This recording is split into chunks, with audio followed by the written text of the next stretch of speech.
Hello friends, KilianHB here, back with another vlog, and this one is going to be about Valve, okay? It's going to be about Valve and how they sort of see the game of CSGO and how they work with it, how they work within it, how the employees of Valve work on CSGO. So here's the thing.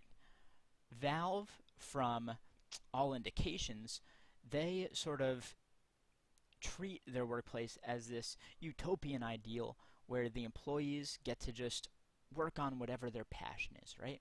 They get to decide what area of the game, which game specifically they want to work on, and which things they want to work on within those games. They give them a lot of leeway, and that's super fucking cool, right? It sounds like a dream place to work. I would love to work there and just do whatever the hell I want to do on any given day, right? But here's the thing. I think this does kind of play into why CSGO can be the redheaded stepchild, right? So, let me think about this. CSGO does not need the things that other games might need, that other gaming communities might want. So, let's compare CSGO to Valve's other big title, right? Dota 2, obviously. That is their sort of prodigious golden child, their cash cow, although CSGO is a cash cow on its own, of course, as we all know. We've all opened the goddamn cases and lost all our money, right? They're making that money. They're making that money. So, Dota 2, right? It's interesting. These games and their communities work really, really differently. So, in Dota, it is expected and even encouraged that there will be major gameplay patches, meta-changing patches that will come out on a semi-regular basis, right? So any Valve employees interested in that, I'm sure they hop right on that. They're like, oh, it would be so awesome if we changed the balance of this thing and we added this and added that. And that community loves that. They expect that. They feel that the game grows stale if those things aren't there. Another thing they expect and encourage is the addition of new heroes, right? There are already over 100, I think. I'm not super deep into Dota, but they're always adding new characters. They did like a map overhaul I saw last time I checked. It was a different map, a more colorful map than it had been before when I was watching the most recent Dota major. And all of these things are a game designer's wet dream, right? If you're interested in the nitty-gritty, the sort of gameplay, you can get into that. You can work on those patches and decide what you want to do with this game, how you want to change it, and you can really go for it, right? If you're an artist, you can go and work on these new characters, these map overhauls, to your heart's content, right? You can do that as much as you want as long as the character works within the game. And these things, and skins, of course, they also do skins. And all these things are very much encouraged by that community. On the other hand, CSGO does not work like this, right? And I think Valve employees, they might feel kind of shunned by it, right? Whenever they try to do something that they probably think is super fucking awesome, like gameplay changes with the spray, a new gun, the R8 as we remember, basically that patch, I can just imagine Valve employees sitting there like, this is fucking sick. This is the shit right here. We just killed it, you give me a high five, motherfucker. We just killed it, right? But they didn't. It fucking sucked. And we all hated it, and we told them we hated it, and they had to roll it back. Whatever those employees were working on, all that stuff, those things that they shipped there, we told them that it sucked, and they had to take it away. All their hard work gone. The R8's still there, but nobody fucking uses it, right? No one gives a fuck. So here's the thing. Now those employees, whoever they were that worked on all that stuff, they probably feel like they don't want anything to do with CSGO right now. They probably went off to work on other things within the company, other games that they're working on. Maybe they went to Dota, Team Fortress, whatever, right? Maybe they're working on fucking Half-Life 3 for all we know. But they don't give a fuck about CSGO. They have been burned by us too many times, right? And this is where I think Valve's sort of philosophy on how to run their business is flawed. Because CSGO is an incredible game, as we all know if you're watching this. It's the fucking best, right?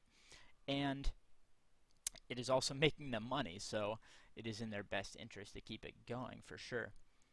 But the thing is, they need a new system for how they run CSGO that is different from how they've run everything else, I think. They need some hires, and they need to make CSGO not a utopia as it has been for these new employees. They need to give them some jobs and tell them to work on it, and that that's what their job is, and that's what they're doing. They like it or not, it is what it is. You want to work at Valve? You're working on CSGO doing this. What are those things that they should be doing, okay? So instead of the things that the Valve employees do now, they kind of go wherever their heart takes them, right? They follow their passion. Hell no. So you get a guy in whose job it is to just deal with networks, right? Deal with making the game run right. Maybe get it working 128 tick, right? Get the matchmaking system up to snuff. Fix it. Just get ping worked out.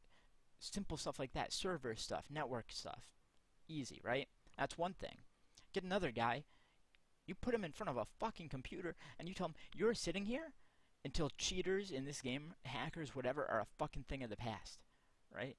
That is your job. You are going to trawl the message boards for the free cheats. You're going to, make relationships with hackers and buy the super rare cheats, and you're going to make back work like it's fucking supposed to, right? That's another job. And keep in mind, right, these things are jobs that the Valve employees that are there now, they don't want to do. That's why these things aren't getting done. These are not sexy, interesting, passionate jobs, right? Maybe in CSGO, the most artistic, fulfilling thing you can do is picking out which skins go in the new case. I understand that is not something that you probably want to spend your day doing when you can be designing new characters for Dota, right? I get it. So that's why you're making these new hires, and you're putting them to fucking work on CSGO, doing the shit that you tell them to do, right, Valve? Do it. Lastly, this is a big one, right? So, not lastly, sorry, two more. One more. This is the sort of ice frog, right? And this is why I'm not saying one guy needs to do all this. I've got a few different guys doing a few different things, right? But now one guy to be the kind of ice frog, right? He's going to be the balance man, the gameplay man. He's going to look at the game, and he's going to say, these weapons aren't balanced. We've got to nerf these pistols. We've got to buff this rifle. We've got to fix the first shot accuracy. That kind of thing. Maybe that's not what he wants to do. Maybe he has better ideas, but get a guy whose job it is to really think critically about that stuff, to look at the data, parse the data, look at the pro scene especially, because if you start with the pro scene, I'm not a big fan of trickle-down economics, but in this case I think there is a trickle-down. If you look at the pro scene and how it's working, and you implement the balance that will make the pro scene work as perfectly as it can, that will filter down to the lower level casual players to make a more balanced game. And this guy, okay, another thing that current Valve employees can do to sort of do their passions on CSGO, they can make maps, right? But another reason that they are probably sort of burned is that we have a 7-map pool, and it's going to completely mess with the integrity of competitive play if you're always changing that out, right? Yeah, you can make some new ones, pick some new ones for the operations, but that's slightly different, okay? This guy, this balance man, this gameplay man, he's going to be the one looking at the data, looking at the pro games, talking to people, and deciding when a map is not working anymore. And he's going to be the guy to decide, hey, you guys, you artists over here, you map makers over here, hey, now you can come in, okay, we need a new map, we need to polish or update this map over here, that kind of thing, right? It can't be arbitrary anymore. Last one, okay? Last one is, I think, the one that people might have been calling for the most, especially within the pundits of the game, right? And that is the liaison, right? The pro player liaison. And he needs to be a sort of commissioner for esports, right? Valve right now is kind of silently involved in esports. They do the majors. They kind of put out decrees, maybe, some sort of updates, blog posts that sometimes pertain to the pro scene when they absolutely have to. They need a guy who's in there. He's talking to players. He is figuring out who's cheating. He's talking about balance, what pros feel need to be fixed. He's relaying that to the gameplay man, to the network people, to the cheat people, and he's basically in charge of making the pro scene as filled with integrity and really just as pleasant as it can be, right? Because that is very much needed.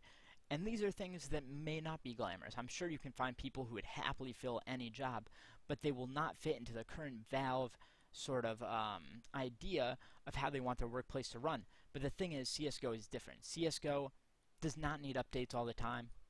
It does not need major gameplay changes all the time that change the meta of the game. It does not need new maps coming in all the time. It needs these things that I've been talking about. And what I'm really getting down to is the way that Valve likes to run things. It may be good for everything else they do, right? But it is not good in this case. In CSGO, they need to do something different. They need people dedicated to CSGO, but also people who have their own specific job and won't go out of bounds on that to change the game in ways that don't help the game, right? We need to keep this game as it is while putting it over the edge on the things that do still need work, because there are always things that need work, right? So that's my idea. I hope you enjoy it. Thanks for watching, guys.